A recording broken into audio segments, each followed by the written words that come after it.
नमस्कार दोस्तों, विजय शक्ति में आपका स्वागत है। और बताइए, आप लोग पढ़ाई कैसे चल रही है? ठीक चल रही है ना? सब्सक्राइब कर रहे हैं कि नहीं कर रहे हैं? सब्सक्राइब आप लोग नहीं कर रहे हैं भैया, कर दो, सब्सक्राइब कर दो। उसके आगे एक घंटी का निशान बना होगा, उस पर क्लिक कर लो ताकि जब कोई नया वीडियो आए तो आपको नोटिफिकेशन मिलता रहे। ठीक है कि नहीं? ठीक है। हाँ, चलिए, और अपने दोस्तों के पास भी शेयर कीजिए। चलिए, तो हम लोग पिछले लेक्चर में क्या पढ़ रहे थे? हम लोग पढ़ रहे थे मैकेनिक्स। क्या? मैकेनिक्स हम लोग पढ़ रहे थे। मैकेनिक्स का सेकंड लेक्चर हम लोग यहाँ पर पढ़ चुके। अच्छा, चलिए, याद आ गया। मेरे व्हाट्सएप पे किसी अविनाश नाम के लड़के ने मैसेज किया था, वॉइस मैसेज किया था, शायद मुखर्जी नगर दिल्ली से। उसने कहा कि सर, जो आपने एक एग्जाम्पल दिया था शादी वाला पिछले लेक्चर में, उसको फिर से समझा दीजिए। देख रहे हैं मजाक? चलिए फिर से समझा देते हैं। देखिए, होता क्या है कि मान लिया आपकी गर्लफ्रेंड है, कोई गर्लफ्रेंड की शादी अगर कहीं और होने जा रही हो तो आपके ऊपर क्या बीतेगी? आपको कष्ट होगा। हाँ, तो आप क्या करेंगे? आप कहेंगे कि मत जाओ मत जाओ, तुम मेरी हो। आप पूरा प्रयास करेंगे। अगर आपको सच्चा लगा उससे है, अपनी गर्लफ्रेंड से, तो आप कहेंगे कि मत जाओ मत जाओ, मेरे पास रुक जाओ। मान लिया वो चली जा रही है, कोई उसको लिए जा रहा है, तो आप उसको अपनी तरफ खींचने का प्रयास करेंगे, आप उसको रोकने का प्रयास करेंगे जितना हो सकेगा। समझ रहे हो कि नहीं समझ रहे हो? यही काम पृथ्वी करती है। मान लिया हमने नीचे से कोई पत्थर ऊपर की ओर फेंका, तो पृथ्वी को तो लगता है ये पत्थर मेरा है, अभी ऊपर चला जाएगा, अंतरिक्ष में चला जाएगा या किसी दूसरे ग्रह पे चला जाएगा। तो पृथ्वी पूरा प्रयास करती है कि उस पत्थर को ऊपर न जाने दिया जाए, उसको अपनी तरफ खींच लिया जाए। हाँ, तो पृथ्वी अपनी तरफ खींचने के लिए क्या करती है? उस पर त्वरण लगाती है। हाँ, इस त्वरण को गुरुत्वीय त्वरण कहते हैं। ठीक है ना? मान लिया कि आपने ये जो पत्थर है, ये पत्थर है, हाँ, इसको ऊपर फेंका। कितने की स्पीड से? 100 किलोमीटर पर आवर की स्पीड से, या उसको उसी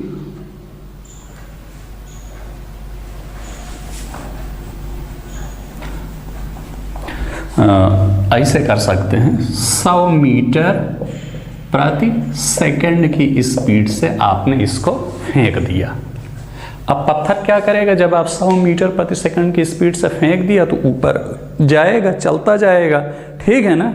लेकिन पृथ्वी क्या करेगी? वही शादी वाले एग्जाम्पल से जो आप करते हैं अपनी गर्लफ्रेंड के साथ। पृथ्वी कहेगी, हे पत्थर, ना जाओ ना जाओ ना जाओ।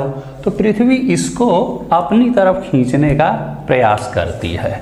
आपने इस पे जो लगाया तो ये 100 के ऊपर से चला जा रहा है। पृथ्वी सोचती है कि ये ना जाए। मान लिया यहाँ पर कहीं पृथ्वी है या कहीं पर है, मान लिया पृथ्वी नीचे ही होगी, तो क्या करती है? अपनी तरफ खींचने का प्रयास करती है। अपनी तरफ खींचने के लिए क्या करती है कि जब पत्थर फेंका जाता है तो 9.8 मीटर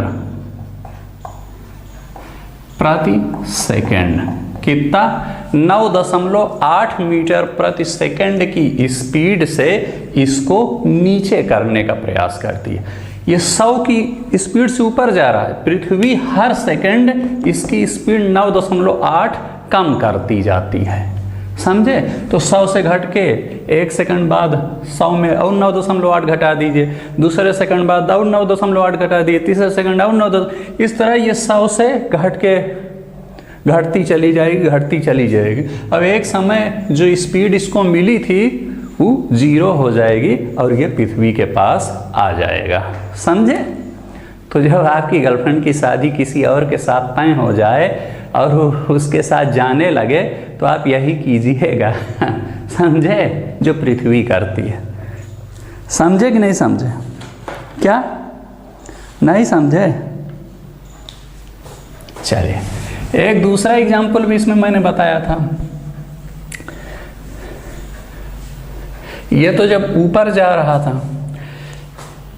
मान लिया कि आपकी गर्लफ्रेंड की शादी आप ही के साथ तय हो गई, हाँ, तो आप क्या करते हैं? तो आपको कंट्रोल नहीं होता। अब आपको लगता है कितना जल्दी वो मेरे घर आ जाए, हाँ, आप कहते हैं जल्दी आओ जल्दी आओ जल्दी आओ, समझ रहे हो ना? और पूरा आप प्रयास करते हैं कि कितना जल्दी से जल्दी वो आपके पास आ जाए, ठीक है ना? क्योंकि आपको कंट्रोल नहीं हो रहा, भाई आपको सच्ची मोहब्बत है उसके साथ, ठीक है ना? यही काम पृथ्वी करती है। मान लिया आसमान से नीचे की ओर कोई पत्थर फेंका गया, ये है पत्थर, कितने की स्पीड से? 100 मीटर प्रति सेकंड की स्पीड से इसको भी फेंका गया नीचे की ओर। तो पृथ्वी कहती है कि पत्थर तुम मेरे हो, जल्दी आओ, मुझे कंट्रोल नहीं हो रहा। तो पृथ्वी इसमें क्या करती है? हर सेकंड 9.8 मीटर प्रति सेकंड की स्पीड से इसकी स्पीड बढ़ाती जाती। कुल मिला के कि 100 से तो फेंका किसी ने, पृथ्वी क्या करती है? हर सेकंड इसमें 9.8 की स्पीड जोड़ती जाती। तो एक सेकंड बाद इसकी स्पीड कितनी हो जाएगी? 9.8 और जुड़ जाएगा 100 में, दूसरे सेकंड बाद 9.8 और जुड़ जाएगा, तीसरे सेकंड बाद और 9.8 जुड़ जाएगा। कुल मिला के जैसे जैसे समय बीतता जाएगा वैसे वैसे इसकी स्पीड बढ़ती जाएगी इस पत्थर की। समझ गए कि नहीं समझ रहे? तो अगर किसी के साथ ये स्थिति हो तो ये कीजिएगा, हाँ, ताकि जितना जल्दी से जल्दी आपके घर में आपकी गर्लफ्रेंड आ सके उतना ज़्यादा सही रहेगा आपके लिए। आपको समझ में आया कि नहीं समझ में आया पूरा? जब ऊपर जाती है तो घटाती है तो क्या कहते हैं? निगेटिव जी लगा रही है, समझ रहे हैं ना? यानी वही 9.8 कम करती जा रही है, और जब नीचे आती है तो बढ़ाती है। गर्लफ्रेंड वाला एग्जाम्पल तो ठीक है अविनाश जी, समझ में आ गया आपको? हाँ, किसी को जो भी दिक्कत होगा आप व्हाट्सएप पे वॉइस मैसेज कर सकते हैं, या वीडियो के नीचे ही आप टेक्स्ट मैसेज कर दीजिए, कोई दिक्कत नहीं। चलिए आज हमको क्या पढ़ना है? तो हमने आपको त्वरण समझा दिया, गुरुत्वीय त्वरण समझा दिया। त्वरण जब रेखीय स्थिति हो, जैसे सड़क पे जा रहे हैं, समुद्र में शिप जा रही है, ये जा रही, तो वहाँ पर जब स्पीड में कोई परिवर्तन होता है तो उसे त्वरण कहते हैं। लेकिन जब आसमान की तरफ या आसमान से नीचे की तरफ आने पर जो है कोई स्पीड में चेंज होती है तो उसे गुरुत्वीय त्वरण कहते हैं, ठीक है ना? त्वरण को ए से दिखाते हैं, गुरुत्वीय त्वरण को जी से दिखाते हैं, बाकी सब कुछ वही स्थिति है त्वरण और गुरुत्वीय त्वरण। चलिए आज हम पढ़ेंगे कि द्रव्यमान क्या होता है और भार क्या होता है। क्या पढ़ेंगे? द्रव्यमान और भार।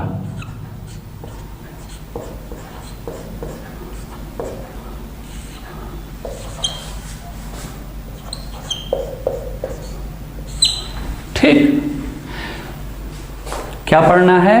द्रव्यमान और भार। तो द्रव्यमान मैंने आपको थोड़ा सा चर्चा किया था, फिर यहाँ बता देता हूँ। चलिए, द्रव्यमान क्या होता है? किसी वस्तु में उपस्थित पदार्थ की मात्रा को द्रव्यमान कहते हैं। पदार्थ की मात्रा को हम क्या कहते हैं? द्रव्यमान कहते हैं। हाँ, मान लिया हमने इतना आटा लिया, तो इस आटे की जो क्वांटिटी है उसको हम कहेंगे द्रव्यमान। मान लिया इतना आटा ले करके आप चंद्रमा पर चले गए, तो क्या आटा कम हो जाएगा क्या? जी नहीं। मान लिया किसी थैले में भरा उस आटे को और उसको लेके गए, तो उतना को उतना आटा आपको दिखेगा, भाई यही आटा है। बृहस्पति ग्रह पे चले जाइए, शुक्र ग्रह पे चले जाइए, पानी के अंदर चले जाइए, आपको लगेगा कि आटा यही है जितना मैंने लिया था। मैं वजन की बात नहीं कर रहा हूँ, जो आटा आपने लिया उतना ही आटा रहेगा। हाँ इतना लिया था आपने, हाँ इतना ही तो लाए थे आटा, हाँ कोई पूछेगा कि आटा पृथ्वी पर से आप लाए हैं, मान लिया आप पृथ्वी से गए मंगल ग्रह पे, हाँ, या पृथ्वी से गए, चलिए एक अच्छा सा उदाहरण लेते हैं, आपने इतना आटा लिया, थैले में भरा और उसको लेकर के चले गए चंद्रमा पर। वहाँ पर कोई आपका दोस्त मिला मान लो, और उसने कहा कि इतना आटा लाए थे, आप कहेंगे हाँ इतना तो लाया था, हाँ बर्तन में निकाला था, यही लाया था। तो कहने का मतलब द्रव्यमान क्या होता है, पदार्थ की मात्रा को हम द्रव्यमान कहते हैं। अब भार क्या होता है, भार होता है, द्रव्यमान को हम किससे दिखाते हैं, स्मॉल m से दिखाते हैं, ठीक है ना। चलिए तो कुल मिला के आप ये कह सकते हैं द्रव्यमान क्या होता है, किसी वस्तु में उपस्थित पदार्थ की मात्रा को हम द्रव्यमान कहते हैं। परिभाषा इसकी है, नोट्स में आपको मिल जाएगा कि किसी वस्तु में उपस्थित पदार्थ की मात्रा को हम द्रव्यमान कहते हैं। वजन नहीं कह रहा हूँ, द्रव्यमान कहता हूँ। जितना आटा लिया था उतना ही गए, मिठाई लेके गए जितनी थी उतना ही थी, हाँ इतना पेड़ा लेके गए थे इतना ही रहेगा, चाहे चंद्रमा पर लेके जाइए, चाहे शुक्र पर ले जाइए, कहीं ले जाइए। मैं वजन की बात नहीं कर रहा हूँ, अभी वजन की बात यहाँ पर आएगी। आप मान लिया झोले में भर करके इतना गेहूं लेके गए, उतना ही रहेगा, ठीक है ना, क्योंकि क्वांटिटी मतलब उसकी हमेशा सेम रहेगी, उसमें पदार्थ की मात्रा क्या रहेगी, हमेशा सेम रहेगी। तो द्रव्यमान क्या है, द्रव्यमान किसी वस्तु में उपस्थित पदार्थ की मात्रा को उस वस्तु का द्रव्यमान कहते हैं, ये इसकी परिभाषा। अब भार क्या होता है, जब द्रव्यमान में हम g से गुणा कर दें, किससे, g से, स्मॉल g से, तो उसे कहते हैं उस वस्तु का भार।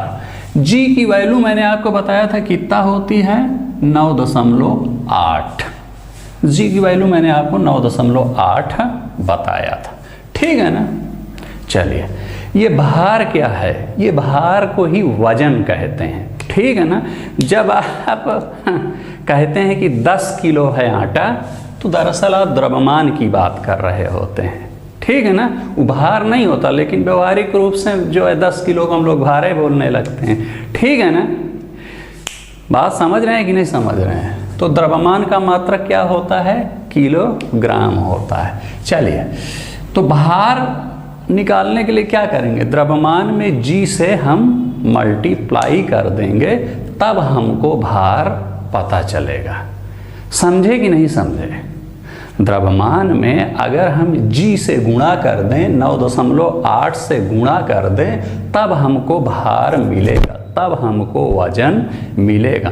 मान लिया 10 किलोग्राम आटा है, तो कोई पूछे बताइए इसका द्रव्यमान कितना है, तो आप कहिएगा इसका द्रव्यमान है 10 किलोग्राम। लेकिन कोई पूछे कि इसका भार कितना है, तो आप कहिएगा 10 गुणे 9.8, यानी कितना हो जाएगा, 9.8 से 10 को गुणा करेंगे तो 98 आएगा। यानी भार उतने ही आटे का द्रव्यमान कितना है, 10 किलो, लेकिन भार कितना हो जाएगा, 98। कितना हो जाएगा भार, 98। समझे कि नहीं समझे। द्रव्यमान और भार आपको समझ में आया कि नहीं समझ में आया, हाँ। एक मिनट,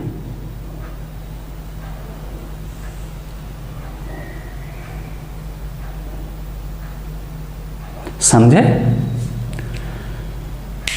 अब भार का मात्रक क्या होता है, क्या होता है भार का मात्रक, न्यूटन, ठीक है।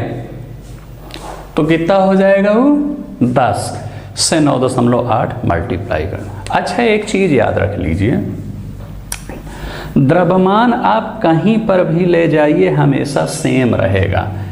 ये पृथ्वी है, चाहे चंद्रमा पर ले जाइए, चाहे अन्य किसी ग्रह पर ले जाइए, लेकिन भार हमेशा बदलता रहता है। ऐसा काहे होता है, देखिए ये तो है द्रव्यमान। अब भार में द्रव्यमान गुणे g से गुणा कर दिया इसको, हाँ। द्रव्यमान में कोई चेंज नहीं हो रहा है, लेकिन भार में मैं कह रहा हूं कि जगह बदलने पर चेंज हो जाता है। इसलिए चेंज हो जाता है क्योंकि स्थान बदलने पर g की वैल्यू चेंज हो जाती है। ये जो g की वैल्यू होती है, ये चंद्रमा पर g कितना होता है?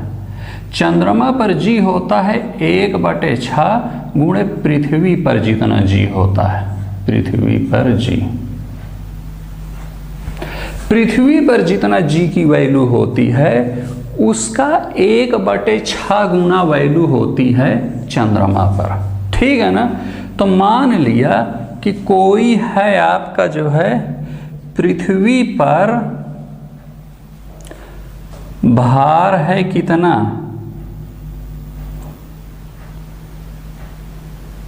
किसी वस्तु का भार पृथ्वी पर है 30 किलोग्राम। कितना? 30 किलोग्राम। अब इस भार में क्या शामिल होगा? इस भार में द्रव्यमान और गुणे g की वैल्यू शामिल होगी। समझे कि नहीं? क्या शामिल होगी उस 30 में? द्रव्यमान शामिल होगा, गुणे g शामिल होगी। चूंकि द्रव्यमान गुणे g करेंगे तब भार निकलेगा ना। अब भार है कितना? 30 किलोग्राम है। तो चंद्रमा पर उसका भार कितना हो जाएगा? चंद्रमा पर उसका भार हो जाएगा 30 गुणे 1/6। चूंकि g की जगह कितना लिख देंगे? हाँ, यहाँ पर g है। अब चंद्रमा पर g की वैल्यू कितना होता है? 1/6 g होता है। 1/6 g होता है। समझे? तो 1/6 यानी कितना हो जाएगा? 5 हो जाएगा। कुल मिलाकर इतना आप जान लीजिए कि द्रव्यमान आपको कहीं ले जाया जाए सेमय रहेगा। जिस ग्रह पर ले जाइए कहीं ले जाइए, लेकिन अगर भार की बात होगी तो भार चेंज होता चला जाएगा। क्यों चेंज होता चला जाएगा? क्योंकि g की वैल्यू चेंज होती जाती है। ठीक है ना? चंद्रमा पर g की वैल्यू कितना है? पृथ्वी पर जितना g की वैल्यू है उसका 1/6 गुना g की वैल्यू है चंद्रमा पर। ठीक है? इसलिए हम कहते हैं कि भार पृथ्वी पर जितना होगा उसका 1/6 गुना हो जाएगा चंद्रमा पर। ठीक? मान लिया किसी ग्रह पर g की वैल्यू पृथ्वी की तुलना में 2 गुना है, तो वहाँ पर भार भी पृथ्वी की तुलना में 2 गुना हो जाएगा।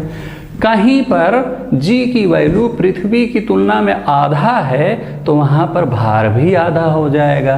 कहीं पर 10 गुना है अगर g की वैल्यू तो वहाँ पर भार भी 10 गुना हो जाएगा।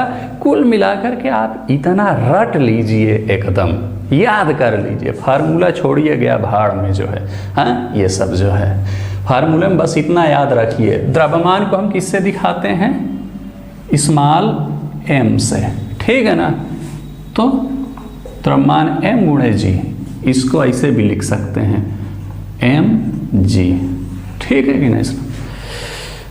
छोड़िए, द्रव्यमान कभी बदलेगा नहीं स्थान के साथ। किसी ग्रह किसी उपग्रह कहीं ले जाइए, लेकिन भार बदल जाएगा। क्यों बदल जाएगा? क्योंकि भार में g का गुणा हो। क्योंकि भार तब निकलता है जब द्रव्यमान में हम g से गुणा कर दें। हाँ, और g की वैल्यू हर जगह बदलती रहती है। तो g की वैल्यू जितना बदलेगी उतना भार भी बदल जाएगा। अगर g की वैल्यू आधा हो गई तो भार भी आधा हो जाएगा। g की वैल्यू 2 गुना हो गई तो भार भी 2 गुना हो जाएगा। g की वैल्यू 3 गुना हो गई तो भार भी 3 गुना हो जाएगा। g की वैल्यू 10 गुना हो गई तो भार भी 10 गुना हो जाएगा। g की वैल्यू 100 गुना हो गई तो भार भी 100 गुना हो जाएगा।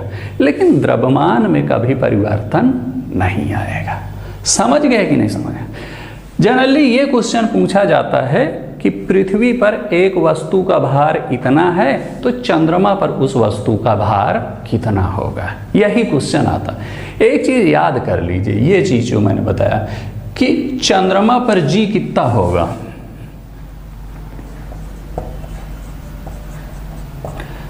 क्या कह रहा है? ये चंद्रमा है, मैंने लिख दिया कि चंद्रमा पर g कितना होगा। चंद्रमा पर g होगा पृथ्वी पर g का 1/6 गुना। ठीक है ना? तो हम क्या कहेंगे कि चंद्रमा पर भार कितना होगा? पृथ्वी पर भार का 1/6 गुना। ठीक ना। किसी वस्तु का भार पृथ्वी पर 30 गुना है तो हम क्या कहेंगे कि चंद्रमा पर उसका भार कितना हो जाएगा, 30 का 1/6 गुना। क्यों? क्योंकि g 1/6 है तो कितना हो जाएगा, 5 आंसर आ जाएगा। ठीक है भैया। चलिए, द्रव्यमान भार आपको समझ में आ गया कि नहीं समझ में आ गया? द्रव्यमान कभी बदलेगा नहीं, कहीं भी जाइए उस सामान को लेकर के, लेकिन उसका भार बदल जाए। अच्छा, एक क्वेश्चन बताइए, मान लिया आपका भार पृथ्वी पर है 90 किलो और आप गए चंद्रमा पर, तो चंद्रमा पर कितना हो जाएगा, 1/6। तो 90 का 1/6 कितना आ जाएगा, 15। हाँ, आप कहेंगे वहाँ तो 90 था, यहाँ 15 बता रहा है, क्या मैं कुछ दुबला गया हूँ क्या? जी नहीं, आप दुबला नहीं गए हैं।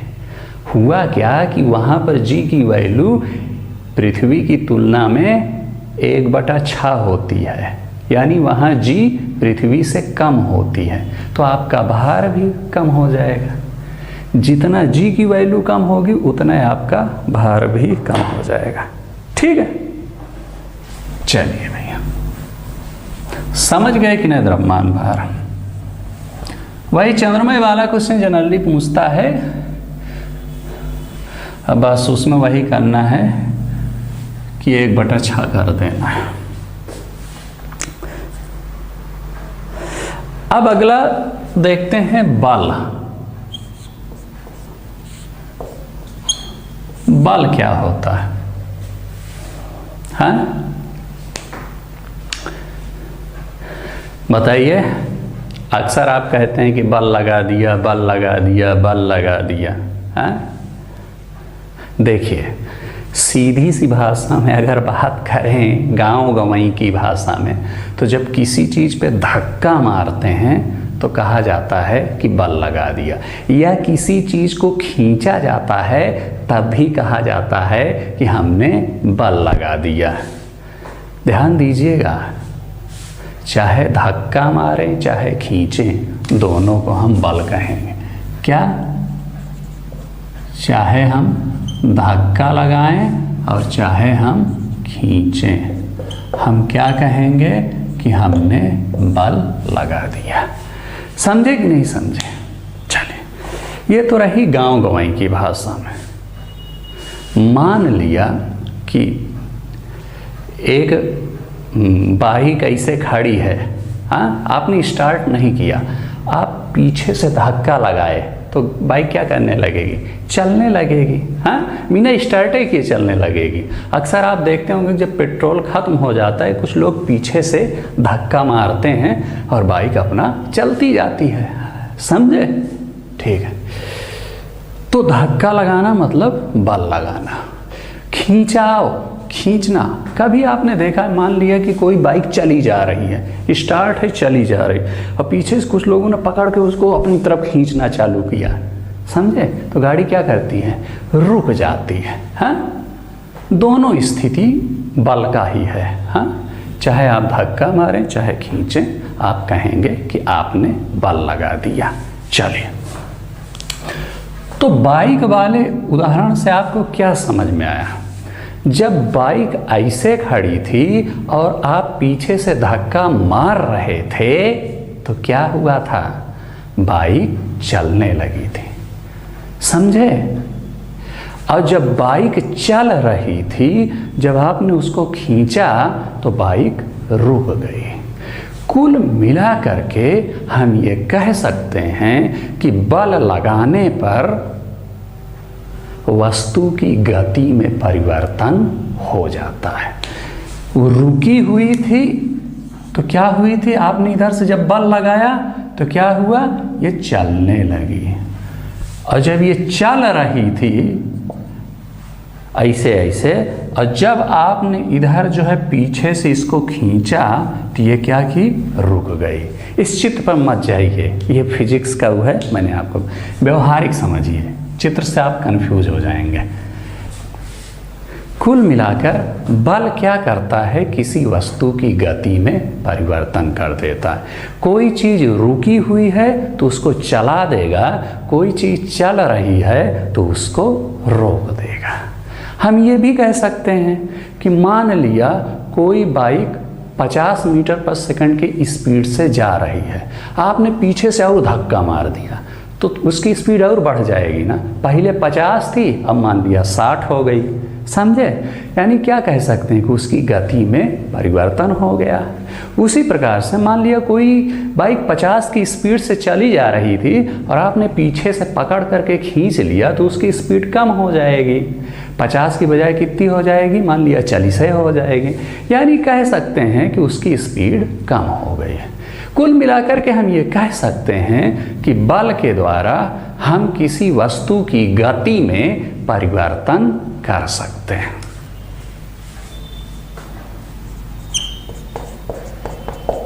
क्या कर सकते हैं? बल क्या करता है? किसी वस्तु की गति में परिवर्तन। ठीक, इसका फार्मूला होता है F = m × a। क्या होता है? m × a। m गलत बन गया क्या?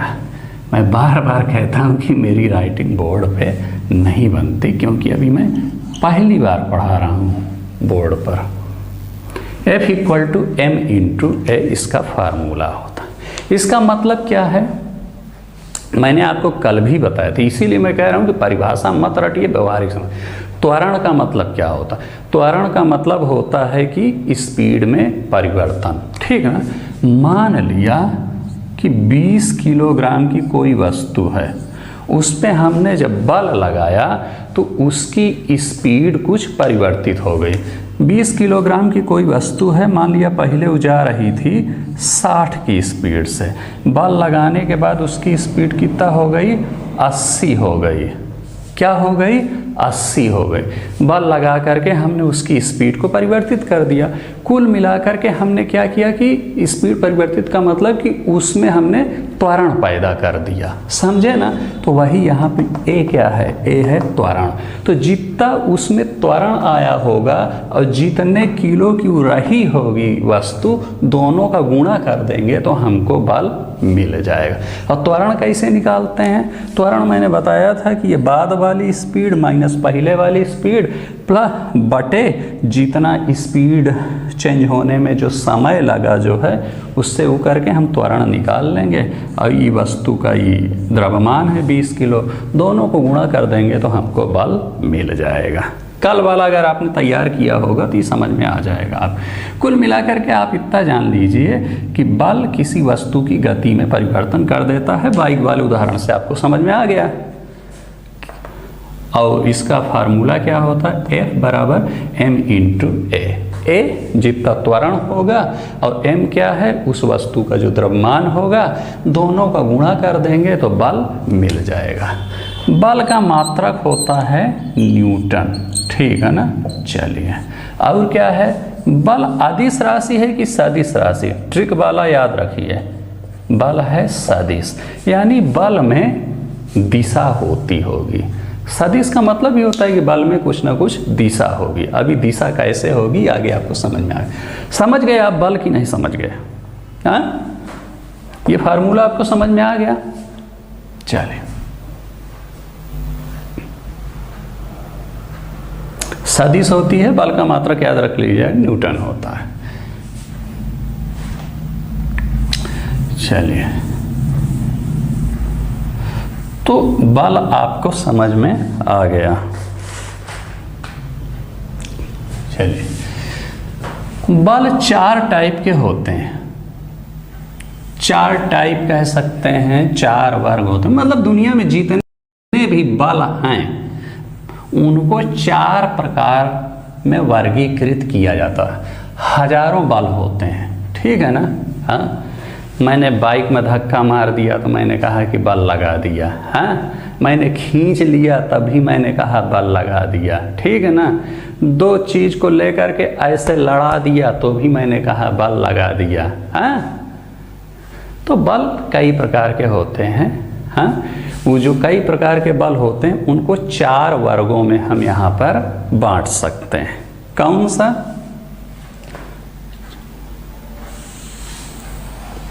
याद रख,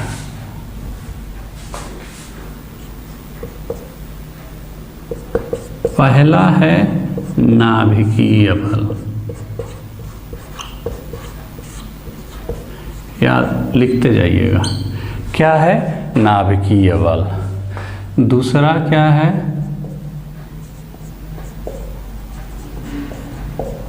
विद्युतीय बल या चुंबकीय बल।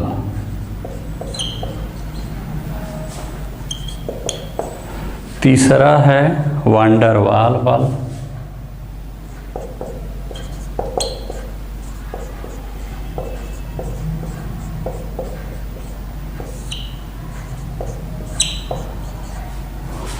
और चौथा आप लोगों ने बड़ा फेमस सुना होगा, दिख रहा है कि नहीं दिख रहा है? गुरुत्वाकर्षण बल। ठीक है, 4 वर्गों में दुनिया में जितने भी बल हैं उनको 4 टाइप में डिवाइड किया जाता है। अब आप देखेंगे कि गुरुत्वाकर्षण बल के अंतर्गत कई बल के आपको उदाहरण मिल जाएंगे, समझे?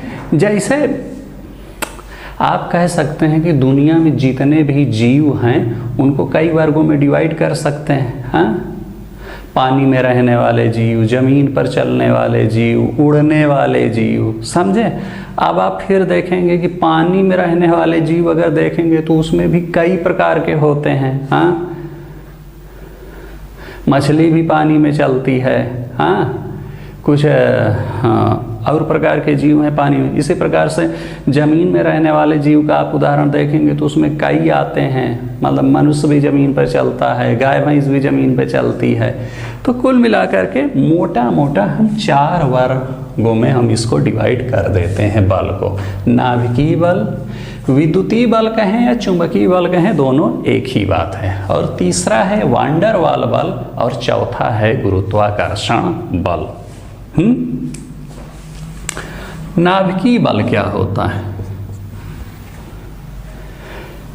ये जो ब्रह्मांड है, नाभिकीय बल में आप देखिएगा कि इसमें मैं क्या लिख रहा हूं कि ब्रह्मांड का सबसे मजबूत बल होता है।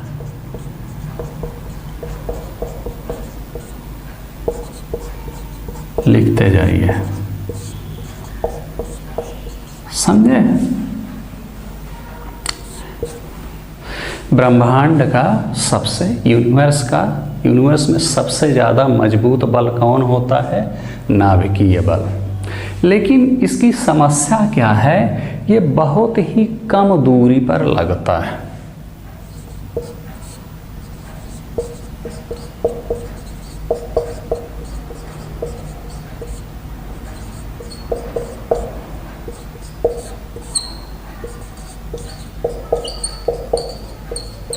मतलब आप समझ लीजिए कि लगभग 10⁻⁻15 मीटर से भी कम दूरी होनी चाहिए, तब ये बल लगेगा।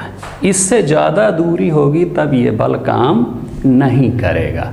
बल का मतलब क्या होता है? 2 चीज़, हमने कहा बल लग गया। कुल मिलाकर के ये बल होता तो मतलब दुनिया ही नहीं बल्कि ब्रह्मांड, यूनिवर्स का सबसे मजबूत बल है। लेकिन ये क्या करेगा? बहुत ही कम डिस्टेंस पर ये लगेगा। समझे ना? डिस्टेंस कितना होगी? जब 10⁻⁻15 मीटर से भी कम दूरी होगी तब ये लगेगा। ठीक है ना? अब आप कहेंगे कि सर इतनी दूरी कहाँ मिलेगी? देखिए, जो परमाणु का नाभिक होता है, आगे केमिस्ट्री में पढ़ाएंगे कि नाभिक क्या होता है, परमाणु, लेकिन फिर भी हाई स्कूल इंटर में तो पढ़ा होगा ना। परमाणु का जो नाभिक होता है, नाभिक के अंदर प्रोटॉन पाए जाते हैं ना, और एक प्रोटॉन नहीं होता, कई प्रोटॉन होते हैं। तो आपको ये पता है कि नहीं पता? मान लिया ये नाभिक है, ये परमाणु है, इधर इलेक्ट्रॉन चल रहा है, यहाँ पर न्यूट्रॉन होता है और प्रोटॉन होता है। इसके अंदर न्यूट्रॉन तो विद्युत उदासीन होता है, लेकिन प्रोटॉन पर चार्ज होता है, और कैसा चार्ज होता है? पॉजिटिव चार्ज होता है। हाँ, और केमिस्ट्री में आपने पढ़ा होगा कि पॉजिटिव चार्ज अगर किन्हीं दो कणों के बीच है तो एक दूसरे को दूर जाने का प्रयास करते हैं। हाँ, एक दूसरे को धकेलते हैं। समझे कि नहीं समझे? जैसे दो लड़के अगर साथ में बैठे हैं तो एक दूसरे को ढकेलेंगे, लेकिन एक पॉजिटिव है और एक निगेटिव है, तब क्या करेंगे? पास आने का प्रयास करते हैं। जैसे लड़के और लड़की के बीच अट्रैक्शन इसीलिए होता है क्योंकि लड़का पॉजिटिव, लड़की निगेटिव। लेकिन कभी आपने सोचा है कि लड़के और लड़के के बीच वो लगाव नहीं बन पाता जो लड़के और लड़की के बीच बन पाता है? क्यों? क्योंकि लड़की निगेटिव, लड़का पास, तो दोनों पास आने का प्रयास करते हैं, चिपकने का प्रयास करते हैं। समझ रहे हो? अपने समझा रहा हूँ उदाहरण, ठीक है ना? हाँ, तो लेकिन अब आप ये बताइए, यहाँ एक प्रोटॉन नहीं होता, कई प्रोटॉन है। एक प्रोटॉन मान लिया ये है, एक ये है, इस पर भी पॉजिटिव चार्ज है, इस पर भी पॉजिटिव चार्ज है, यहाँ पर भी, ये भी मान लिया बहुत ज़्यादा प्रोटॉन है और सब पर पॉजिटिव चार्ज है, एक ही प्रकार का चार्ज है, फिर भी आपस में एक ही जगह रहते हैं। इनको तो दूर भाग जाना चाहिए क्योंकि सेम चार्ज है दोनों। क्यों? इसलिए क्योंकि यहाँ पर काम करता है नाभिकीय बल, जो इनको एकदम जोड़े रखता है। बल में क्या होगा कि जोड़े रखेगा बल आपस में, ठीक है ना? नाभिकीय बल की वजह से ये पॉजिटिव वाले आपस में जुड़े रहते हैं। हाँ, नाभिकीय बल ना होता तो ये जुड़े ना हो, इसीलिए कहा। अब इतना ज़्यादा जुड़े होते हैं कि इनको नहीं हटाया जा सकता, ठीक है ना? समझे कि नहीं समझे? मैंने पहले ही आपसे बताया कि नाभिकीय बल यूनिवर्स का सबसे मजबूत बल होता है। अब इनके बीच लग गया, लेकिन इसकी मजबूरी क्या है कि ये बहुत ही कम दूरी पर ही लगता है। 10⁻⁻15 मीटर से भी कम दूरी होना चाहिए, तब ये लगेगा। और ये 10⁻⁻15 मीटर की दूरी कहाँ मिलेगी? परमाणु के नाभिक में, ठीक है ना? तो आप इसमें एग्जाम्पल में लिख लीजिएगा, वही ये वाला एग्जाम्पल जो आपको मैंने बताया था अभी यहाँ पर, इसको आप इसमें लिख लीजिए, ठीक है ना? तो दूसरा कह रहा है कि विद्युतीय बल क्या होता है और चुंबकीय बल क्या होता है। तो विद्युतीय बल कहें या चुंबकीय बल कहें, ये दोनों एक ही होता है। चलिए, इसमें हम क्या करते हैं भैया? बताओ, विद्युतीय बल और चुंबकीय बल किसे कहते हैं? चुंबकीय बल से कुछ समझ में आ रहा है? ये यूनिवर्स का दूसरा सबसे ज़्यादा मजबूत ये नाभिकीय वाला होता है। और विद्युतीय चुंबकीय बल क्या होता है? ब्रह्मांड का क्रम याद रखिएगा, ये पूछ सकता है, पूछा भी है पीसीएस में। ब्रह्मांड का सेकंड सबसे मजबूत बल, सबसे मजबूत ये, दूसरा सबसे मजबूत ये।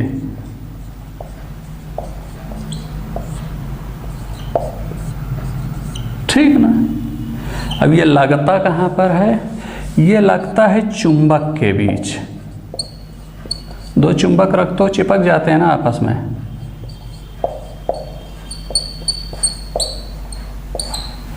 समझे? कहाँ लगता है? चुंबक के बीच, या जहां पर आवेश हो।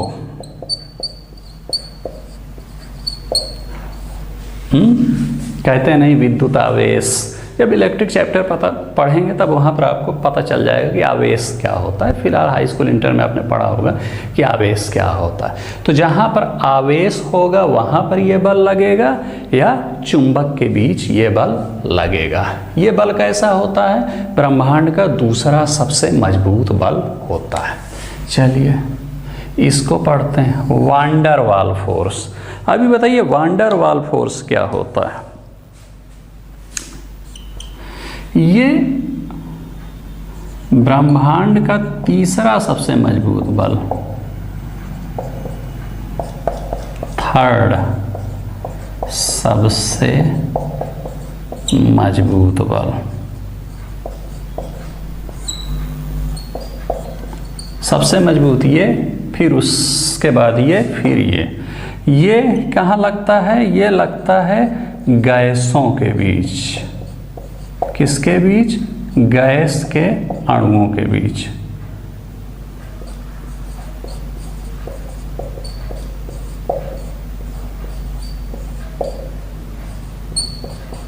समझे कि नहीं? तो वांडर वाल फोर्स क्या होता है? तीसरा होता है, और ये कहाँ लगता है? गैसों के अणुओं के बीच। ठीक है, चलिए। चौथा है गुरुत्वाकर्षण बल। उसको थोड़ा ध्यान से समझाना पड़ेगा, डिटेल समझाना पड़ेगा। अब उधर जगह कम बच रही है। इसको आपने नोट कर लिया कि नहीं?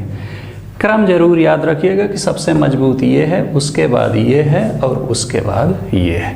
ये कहाँ लगेगा? चूँकि बहुत ही कम दूरी पर होता है, और इतनी कम दूरी कहाँ मिलती है? वही परमाणु के नाभिक में। ये कहाँ लगेगा? चुंबक के बीच लगेगा, या जहाँ पर आवेश होगा वहाँ पर लगेगा। ठीक है ना? ये कहाँ लगेगा? गैस के अणुओं के बीच लगेगा। अब गुरुत्वाकर्षण बल कहाँ लगेगा? देखिए, ये गैस के अणुओं के बीच कह रहा है, मतलब यहाँ पर भी डिस्टेंस कम ही होगी, बहुत कम होगी यहाँ पर भी। लिख लिया कि नहीं लिख लिया? लिख लो।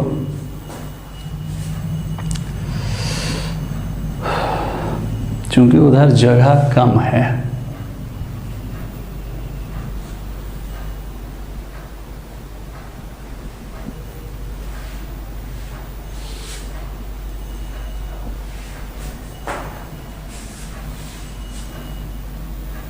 वीडियो को थोड़ा बड़ा कर दें, हैं?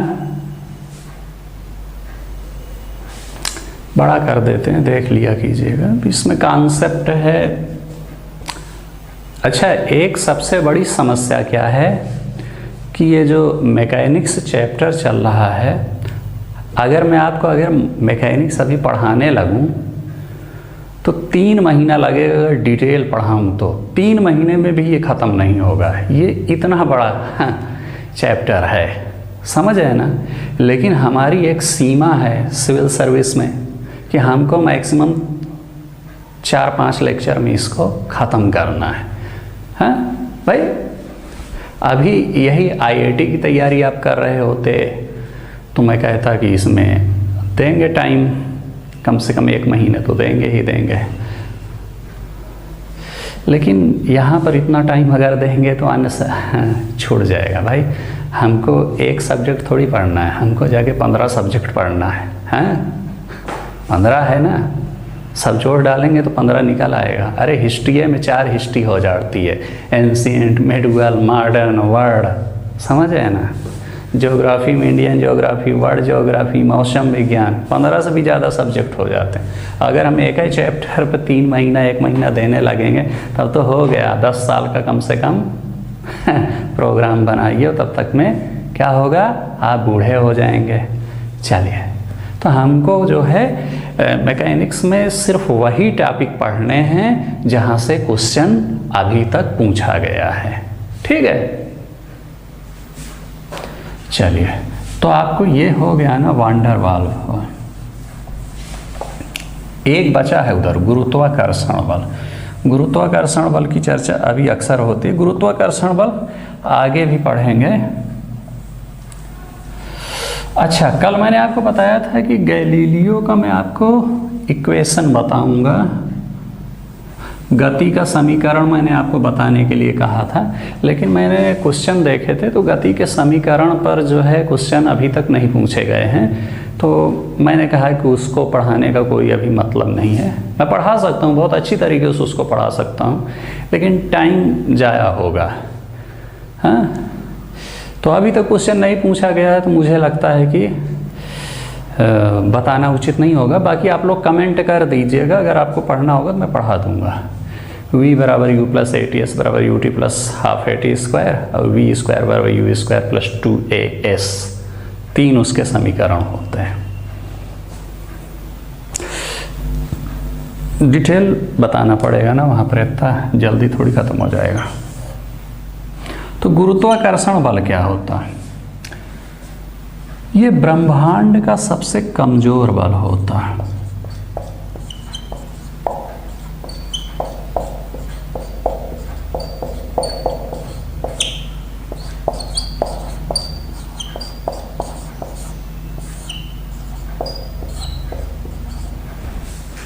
क्या होता है? सबसे कमजोर बल होता है। अब आपको लगेगा कि सर गुरुत्वाकर्षण तो बहुत पढ़े, इतना कमजोर होता है। हाँ भैया, बहुत कमजोर होता है, सबसे कमजोर होता है। ये लगता है अनंत दूरी पर।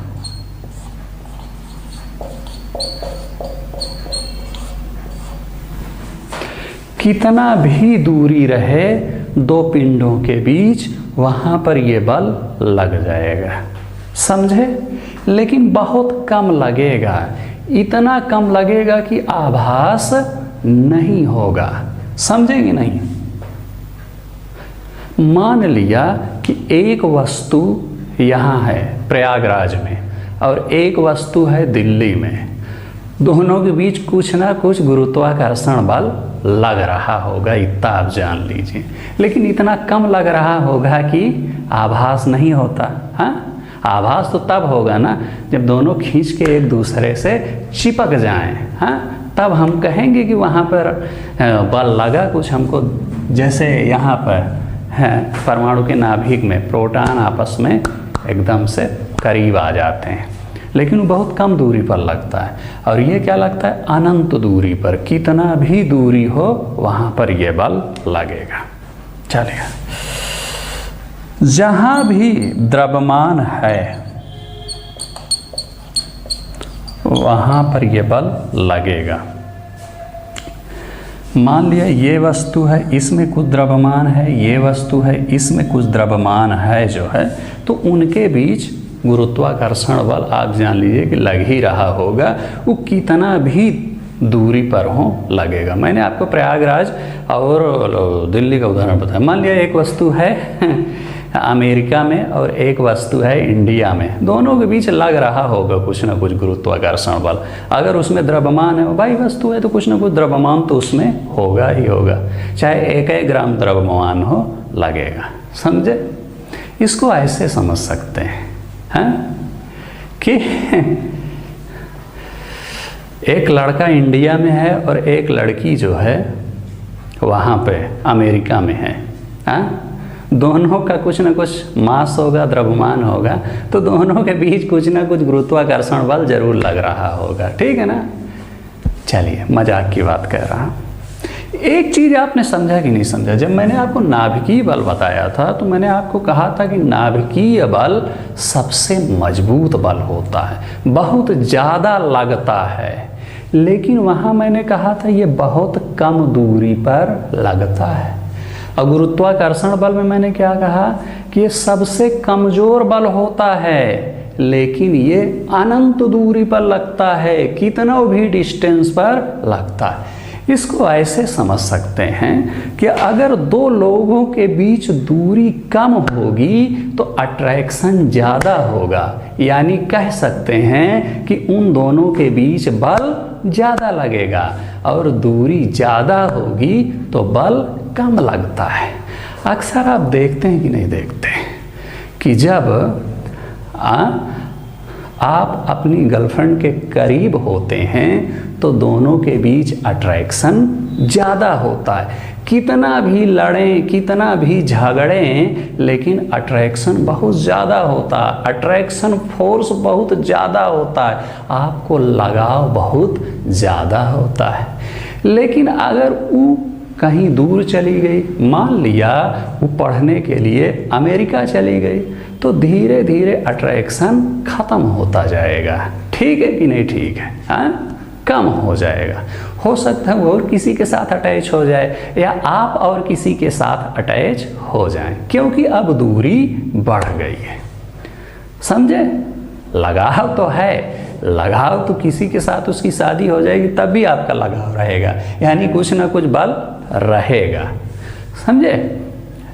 लेकिन बस यही जान लीजिए कि नाभिकीय बल सबसे मजबूत है और गुरुत्वाकर्षण बल सबसे कम। लेकिन गुरुत्वाकर्षण बल कितना भी आप दूरी अधिक कर दीजिए, ये गुरुत्वाकर्षण बल लगता रहेगा, लेकिन नाभिकीय बल बहुत कम दूरी पर लगेगा, 10⁻⁻15 का। अच्छा, ठीक है। यहाँ से एक चीज़ आपने समझी कि नहीं समझी? देखिए, राइटिंग पर ध्यान मत दीजिएगा। अभी यार 1 हफ्ते 10 दिन हुए पढ़ाते हैं, हाँ, धीरे धीरे राइटिंग बनने लगेगी। और राइटिंग, फिजिक्स और मैथ में राइटिंग की तो कोई वैल्यू है ही नहीं, वहाँ कॉन्सेप्ट समझ में आना चाहिए। समझे कि नहीं?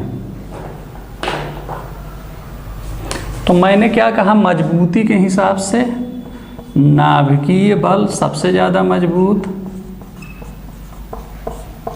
होता है, नाभिकीय बल सबसे ज़्यादा, फिर उसके बाद विद्युतीय बल,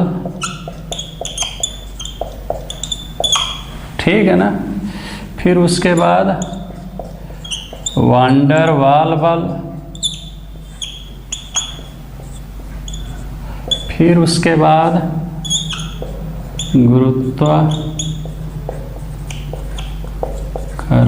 बल सबसे मजबूत ये, उसके बाद ये, उसके बाद ये, उसके बाद ये क्रम किसी पीसीएस के एग्ज़ाम में पूछा गया था कि शायद मुझे लगता है बिहार पीसीएस में ही पूछा गया था कि उसमें दे दिया था, वो कहा गया था कि इसमें इन चारों में सबसे मजबूत बल कौन है, कुछ ऐसा क्वेश्चन था, मुझे याद आ रहा है।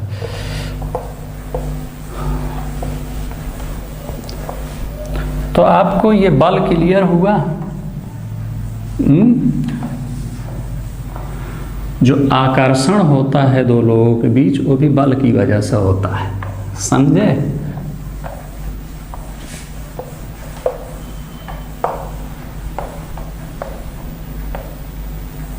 मैंने क्या बोला? खिंचाव। तो आकर्षण वही खिंचाव ही तो है। आपका अपनी गर्लफ्रेंड के प्रति आकर्षण है, यानी कुछ ना कुछ खिंचाव है उसके प्रति आपका।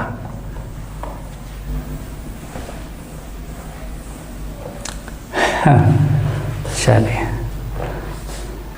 अब ये बताइए घर्षण बल क्या होता है?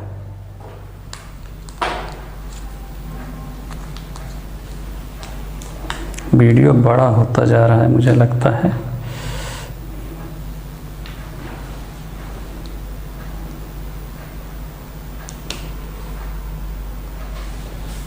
घर्षण बल,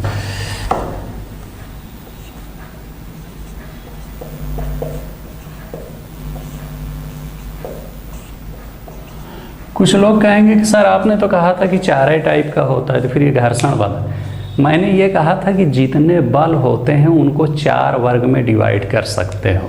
नाभिकीय बल, चुंबकीय बल, वांडर वाल बल और गुरुत्वाकर्षण बल। बाकी मैंने आपको ये भी बताया कि बल सिर्फ 4 नहीं होते, बहुत सारे होते हैं। उनको अगर आप उनका वर्ग बनाएंगे तो 4 वर्ग होंगे। समझ रहे ना? आगे समझ में आएगा कि उन्हीं 4 वर्ग जो आपको मैंने बताया था, उन्हीं में से किसी के अंतर्गत ये भी आएगा। ठीक, वो जीव वाला जो उदाहरण आपको समझाया था उससे आप समझ लीजिएगा। तो घर्षण बल क्या होता है? घर्षण बल का एक गुण होता है कि यह गति का विरोध करता है। क्या करता है? गति का विरोध करता है।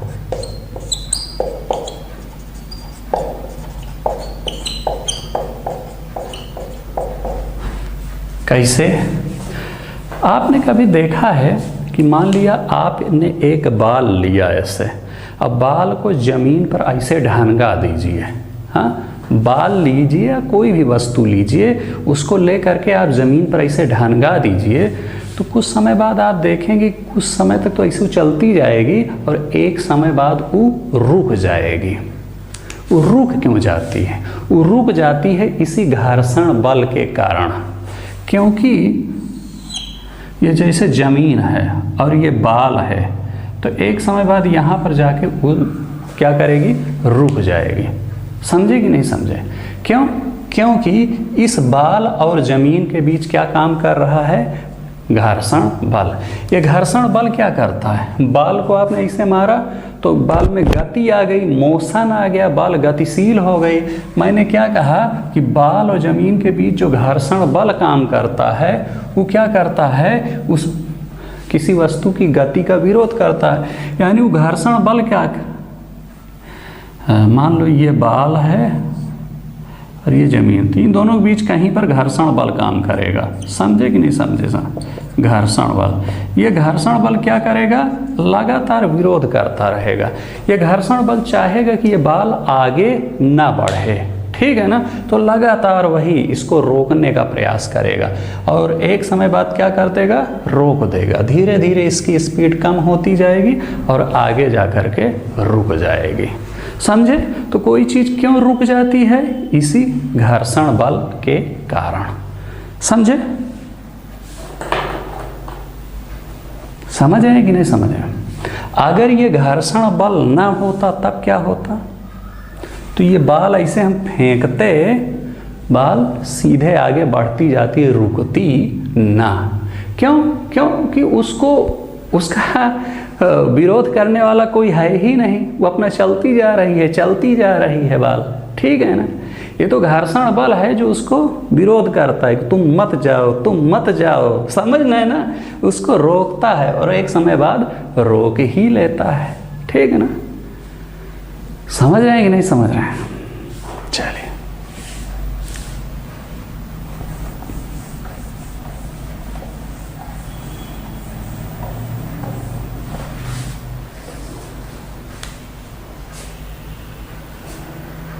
अच्छा एक चीज़ ये बताइए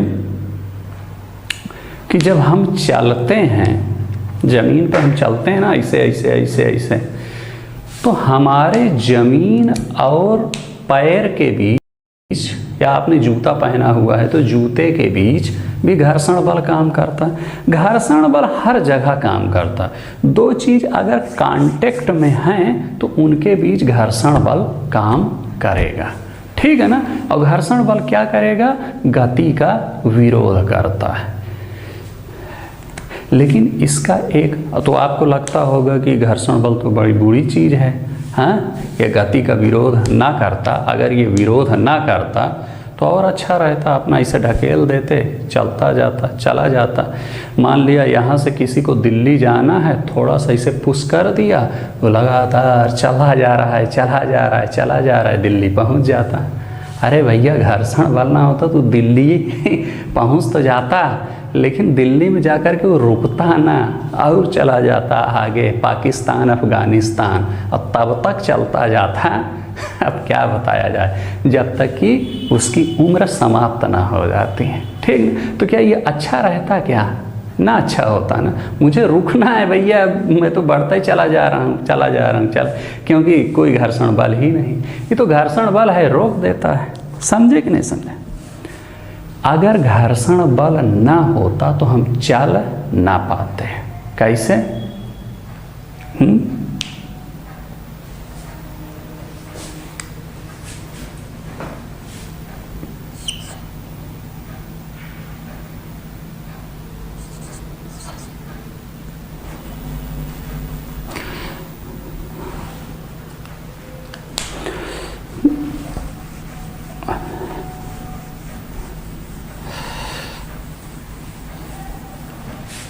जहाँ घर्षण बल कम होगा वहाँ पर क्या होगा कि हमारा पैर सरकेगा, समझना, हम स्लिप करेगा। तो घर्षण बल का फायदा ये होता, वो तुम एक निगेटिव चीज़ बता दिया कि गति का विरोध करता है। हाँ, कोई चीज़ ऐसे फेंक दिया तो एक समय बाद वो रुक जाती। तो ज़रा सोचिए, जब ऐसे फेंकते हैं तो क्या करते, वो चीज़ मान लिया सरकती हुई आगे बढ़ती चली जा रही, लेकिन घर्षण बल उसको रोक देता है एक समय के बाद। हाँ, अगर घर्षण बल ना होता तो हम चल ना पाते ज़मीन पर। क्यों? क्योंकि हमारा पैर स्लिप करता, लगातार फिसलता, और फिसल करके क्या करते, गिर जाया करते। समझे कि नहीं समझे? तो लेकिन घर्षण बल चूंकि है उसकी वजह से हम चल पाते हैं। हमारे चलने के लिए दो चीज जरूरी है, याद रखें।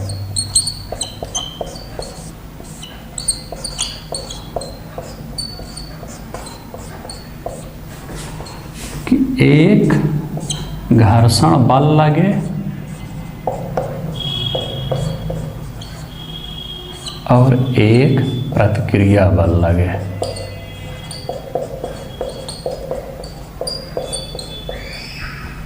समझे? हम चल रहे हैं तो हमारे पैर और जमीन के बीच एक घर्षण बल लगना चाहिए, पहली चीज।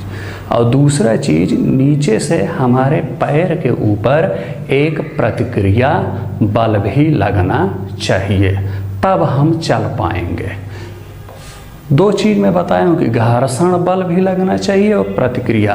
क्रिया प्रतिक्रिया का नियम आगे अभी बताऊंगा, अगला टॉपिक, तो उसमें समझ में आ जाएगा कि प्रतिक्रिया बल क्या होता है। ठीक है ना?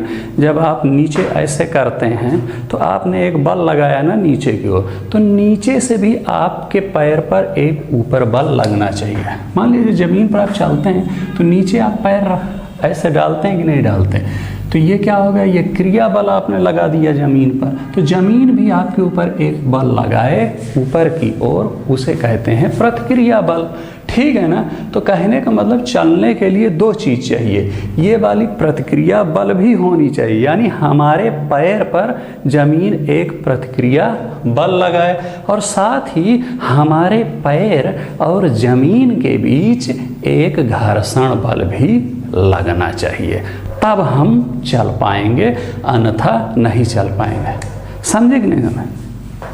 आप ये बताइए, कभी आप लोग घूमने गए होंगे, हाँ, कश्मीर उश्मीर गए होंगे, हिमाचल गए होंगे, तो आपने देखा होगा कि बर्फ पर चलना बड़ा मुश्किल होता है। क्यों ऐसा? ऐसा क्यों? इसलिए क्योंकि बर्फ पर जो है घर्षण बल बहुत कम होता है। और मैंने क्या कहा कि घर्षण बल जितना कम होगा चलना उतना मुश्किल हो जाएगा। घर्षण बल 0 होगा तो हम बिल्कुल नहीं चल पाएंगे। ठीक है ना?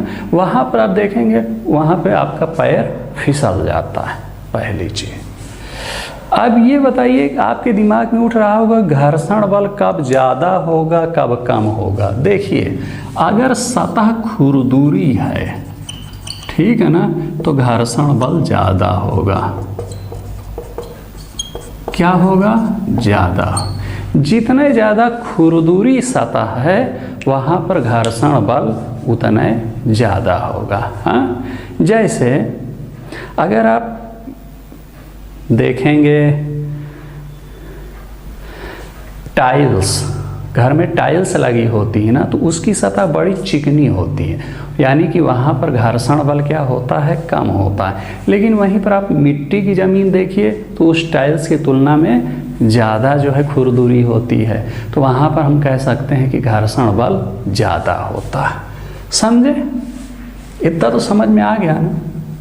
चलिए, तो मैंने आपको क्या बताया कि बर्फ पर चलना क्यों मुश्किल होता है? क्योंकि घर्षण बल कम होता है। इतना आपको समझ में आ गया? चलिए, आप कहेंगे कि सर ये बताइए, आपने एक एग्जाम्पल लिया बालू का। किसका? बालू का। आपने कहा सर बालू जहाँ रखा होता है, बालू का ढेर होता है ना, वो तो बड़ा खुरदुरा होता है। हाँ, और खुरदुरा होता होगा तो वहाँ पर घर्षण बल बहुत ज़्यादा होता होगा, फिर भी हम बालू पर चल नहीं पाते। ठीक है भैया, आप सही कह रहे हैं, बालू बहुत खुरदुरा होता है, वहाँ पर घर्षण बल बहुत ज़्यादा होता है, और घर्षण बल ज़्यादा होता है तो हमको चल लेना चाहिए, क्योंकि मैंने आपको बताया कि घर्षण बल ज़्यादा होगा तो हम आसानी से चल पाएंगे। लेकिन याद रखिए, यहाँ पर मैंने एक चीज़ और बताया आपको कि चलने के लिए दो चीज़ चाहिए, घर्षण बल और प्रतिक्रिया बल। बालू में घर्षण बल तो होता है ज़्यादा, लेकिन प्रतिक्रिया बल बहुत कम होती है। समझे ना? जब आप पैर डालते हैं तो क्या होता है, आपका पैर धंस जाता है, क्योंकि नीचे से कोई प्रतिक्रिया करके आपके पैर को ऊपर नहीं उठा रहा होता। समझो, कहने का मतलब है कि प्रतिक्रिया बल बहुत कम होता है बालू में। प्रतिक्रिया बल क्या होता है कि नीचे से कोई प्रतिक्रिया करके ऊपर कर दे। समझे? तो इसलिए हम क्या कहते हैं, जब हम जमीन पर, नॉर्मल जमीन पर चलते हैं तो हम जमीन पर नीचे की ओर एक बल हमारा पैर लगाता है, यानी कि क्रिया करता है, और जमीन भी हमारे पैर को ऊपर ढकेलती है, यानी प्रतिक्रिया करती है। लेकिन बालू प्रतिक्रिया नहीं करता। इसलिए हम जब नीचे की ओर, देखिए कैमरा ऐसा नहीं है कि मैं अपना पैर दिखा सकूं, नीचे कुल मिला के आपका पैर ऐसे क्रिया तो किया, लेकिन अब आपके पैर पर कोई प्रतिक्रिया नहीं कर रहा। यानी कहने का मतलब बालू पर प्रतिक्रिया बल क्या होता है, बहुत कम होता है। घर्षण बल ये वाला तो बहुत ज़्यादा होता है, लेकिन ये बहुत कम होता है, इसलिए हम बालू पर नहीं चल पाते। समझे? और बर्फ में क्या होता है, बर्फ में जस्ट उल्टा होता है। ऐसे चिकनी वाली बर्फ, बाकी वो जहाँ बर्फ के जो बड़े बड़े जो सर्दी और अधिक मौसम में वहाँ पर भी धंस जाता है, आप देखे होंगे पैर। यानी अगर धंस गया आपका पैर कहीं पर, चाहे बालू हो चाहे हो, तो आप समझ लीजिए कि वहाँ पर घर्षण बल नहीं, वहाँ पर अगर धंस गया तो आप समझ लीजिए कि वहाँ पर प्रतिक्रिया बल नहीं लग रहा है। देखिए एकदम जीरो तो कुछ नहीं होता, आदर्श स्थिति हो गई, हाँ, लेकिन बहुत कम लग रहा है। जो बर्फ की सिल्ली होती है बड़ी बड़ी, उस पे आप रखेंगे तो सरक जाएंगे। क्यों? क्योंकि वहाँ पर घर्षण बल नहीं होता, वहाँ पर धंस नहीं रहा है। धंस इसलिए नहीं रहा क्योंकि प्रतिक्रिया बल तो काम कर रहा है, लेकिन घर्षण बल नहीं काम कर रहा है, बहुत कम घर्षण बल काम कर रहा है। कुल मिलाकर के इतना जान लीजिए कि चलने के लिए घर्षण बल भी जरूरी है और प्रतिक्रिया बल भी जरूरी है। ठीक है ना? अगर घर्षण बल बहुत कम होगा, प्रतिक्रिया बल चाहे जितना हो, घर्षण बल अगर बहुत कम हो गया, बहुत है ज़्यादा कम, तब भी हमको चलना मुश्किल हो जाएगा। और उसी प्रकार से अगर घर्षण बल बहुत ज़्यादा है लेकिन प्रतिक्रिया बल बहुत कम है, तब भी हम नहीं चल पाएंगे। एक बर्फ की सिल्ली का एग्जाम्पल ये घर्षण बल वाला, और एक बालू का एग्जाम्पल ये प्रतिक्रिया बल वाला। न हम बालू में चल सकते हैं, न बर्फ की सिल्ली पर चल सकते हैं।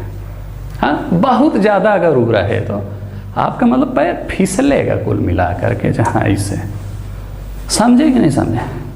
कीचड़ में हम फिसल क्यों जाते हैं? क्योंकि कीचड़ और पैर के बीच जो घर्षण बल होता है वो बहुत कम होता है, इसलिए हम फिसल जाते हैं। समझे कि नहीं समझे? नहीं समझे?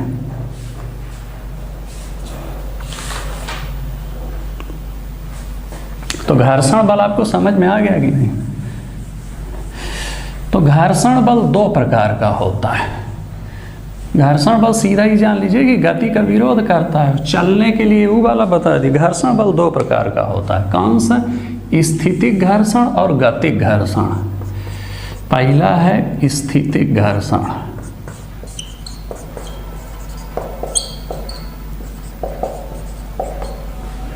और दूसरा क्या है?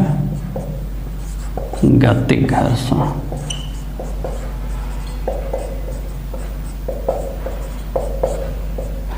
स्थितिक घर्षण क्या है? स्थितिक घर्षण क्या है? ये वाला, जब कोई वस्तु रुकी हुई है जमीन पर, मान लिया कोई वस्तु ऐसे रखी हुई है, तो दो जमीन और वस्तु के बीच जो घर्षण बल काम करता है उसे स्थितिक घर्षण कहते हैं। ठीक। और गतिक घर्षण क्या कहा है? जब जमीन पर कोई वस्तु चल रही है तब जमीन और वस्तु के बीच जो घर्षण बल काम करता है उसे गतिक घर्षण कहते हैं। ठीक है ना? समझ रहे कि नहीं?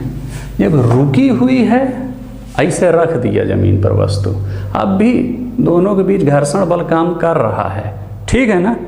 तो इस वस्तु और इस ज़मीन के बीच रुके होने पर जो घर्षण बल काम करता है उसे स्थितिक घर्षण, और जब वस्तु चल रही है तब भी काम करता है। कुछ लोग कन्फ्यूज हो गए कि जब रुकी होती है तब घर्षण बल नहीं काम करता, ऐसा नहीं है, तब भी घर्षण बल काम करता है, और जब चल रही होती है तब तो काम करता है, ठीक है ना। गतिक घर्षण दो प्रकार का होता है। कैसा? पहला है सर्पी घर्षण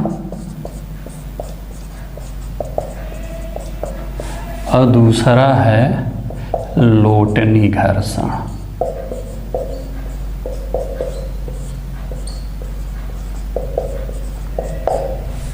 सर्पी घर्षण का एग्जाम्पल क्या है?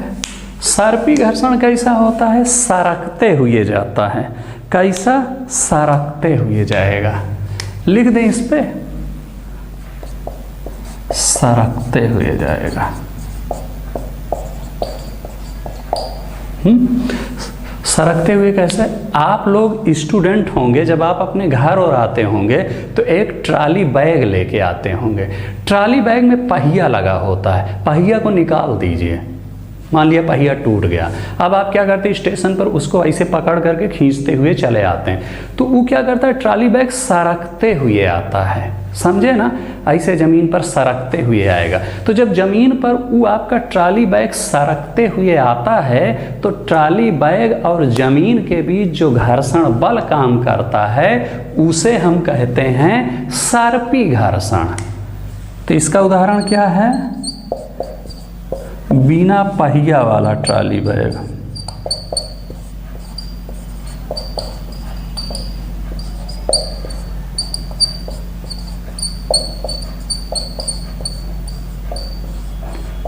क्या है? बिना पहिया वाला ट्रॉली बैग। पहिया ना लगी हो तो वो क्या करेगा? सरकता हुआ आता है ना। हाँ, या ये भी होता है कभी, जब आप बचपन में रहे होंगे तो मम्मी जब आपको, आप मान लिया कि पढ़ाई नहीं कर रहे हैं, कहीं खेलने चले गए, जब आप 3-4 साल की उम्र के होते हैं तो मम्मी आपका पकड़ती है हाथ और ऐसे खींचते हुए लाती है। आप आ नहीं हो रहे होते, रो रहे होते, चिल्ला रहे हैं, तो मम्मी आपका हाथ पकड़ के ज़बरदस्ती खींचते हुए लाती है। तो क्या होता है? आप ज़मीन पर सरकते हुए आते हैं। समझ रहे ना? आपको उदाहरण पता होगा। आप कहते हैं नहीं जाऊंगा, नहीं जाऊंगा, लेकिन वो आपको ज़बरदस्ती खींचते हुए लाती है, तो आप ज़मीन पर सरकते हुए आते हैं। वो वाला एग्जाम्पल याद रखिए आप, जो है कि जब बिना ट्रॉली वाला, जब आप स्टेशन पर आते हैं, हत्था पकड़ लिया और ऐसे आप सरकाते, तो वहाँ पर ज़मीन और आपके बैग के बीच जो घर्षण बल काम करेगा उसे सर्पी घर्षण कहते हैं। लोटनी घर्षण क्या होता है? ये रोलिंग करते हुए आती है। अब आपको कह रहे होंगे कि रोलिंग करना क्या होता है? वही जो ट्रॉली वाला बैग होता है उसमें जब पहिया लगा होता है और आप हत्थे से खींचते हुए आते हैं तो क्या करता है? आप आराम से जो है चले आते हैं। तो जब पहिया लगा हुआ ट्रॉली बैग होता है तो पहिए और उस ज़मीन के बीच जो घर्षण बल काम करता है उसे कहते हैं लोटनी घर्षण। तो इसको कैसे उदाहरण से आप समझेंगे? इसको समझेंगे पहिया वाला ट्रॉली बैग।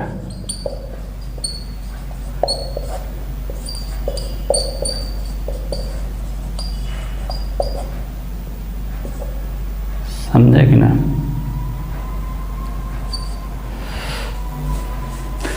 बिना पहिया वाला ट्रॉली बैग रहे, आज ट्राई कीजिएगा अगर आपके रूम पर होगा, और उसको हत्था पकड़ के खसकाइएगा तो जो घर्षण बल लगेगा उस बैग और उसके बीच उसको कहेंगे कि सर्पी घर्षण। और पहिया वाला रहेगा तो उस ट्रॉली बैग के पहिए और ज़मीन के बीच जो लगेगा उसे लोटनी घर्षण कहेंगे। ठीक है ना? हाँ, अच्छा आप मुझे ये बताइए, एक चीज़ मैं आपको बता दूं, सबसे वही जैसे वहाँ पर मैंने आपको मजबूत बताया था वही यहाँ चीज, सबसे ज़्यादा कौन होता है? स्थितिक घर्षण की वैल्यू सबसे ज़्यादा होती है, गतिक घर्षण की वैल्यू कम होती है। यानी कि जब वस्तु रुकी हुई है ऐसे रख दिया और अगर नापेंगे किसी प्रकार से कि इसके और इसके बीच घर्षण कितना लग रहा है तो वो वैल्यू ज़्यादा होगी। और जब वस्तु मान लिया चल रही है ज़मीन पर और तब चेक करेंगे कि घर्षण कितना है तो वो वैल्यू कम होगी। समझे? समझे कि नहीं समझे? तो स्थितिक घर्षण की वैल्यू ज़्यादा होती है, गतिक की कम है, क्योंकि वो गतिशील हो गई एक बार जो है। और गतिक में भी सर्पी घर्षण है और लोटनी घर्षण है। सर्पी की ज़्यादा होती है, लोटनी की कम होती है। इन दोनों में तुलना कीजिए। पहले स्थितिक की वैल्यू ज़्यादा होगी, गतिक की, स्थितिक की, क्योंकि ये रुकी हुई है, गतिक की कम होती। और गतिक वाले में सर्पी है, लोटनी है। सर्पी की ज़्यादा होगी कि लोटनी की ज़्यादा होगी? सर्पी की ज़्यादा होगी। ठीक है ना? तो इसको ऐसे लिख सकते हैं कि नहीं लिख सकते कि स्थितिक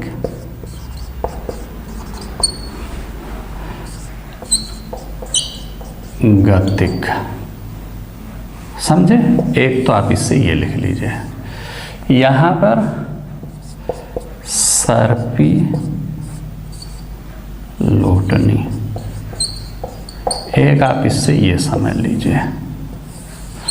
इन दोनों को आप जब मैच करके बनाएंगे तो पूरा जो वैल्यू निकलेगा, भाई ये सर्पी और लोटनी इसी का पार्ट तो है कि स्थितिक